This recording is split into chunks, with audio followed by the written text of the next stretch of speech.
bir bilmece saklıyor onu iki gece.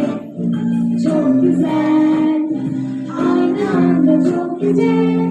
Tam bir parlatan güneş. Tatlıdır şeker gibi ilaç tüm dertlere.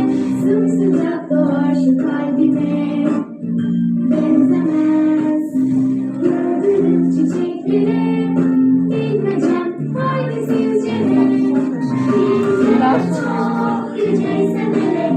Sımsıcaksa güneş. Valla tatlı bir petek. Belki çok uzaklarda güz gelince soğan en güzel kokan çiçek. Melek değil, kanatları uçmuyor, güneş değil, sıcak ama o yakmıyor, çiçek değil, çiçek gibi o solmuyor, değil, değilse bilmecem. Anne, tabii, kanatları yok uçmuyor, güneş değil, sıcak ama o yakmıyor, çiçek değil, çiçek gibi o solmuyor.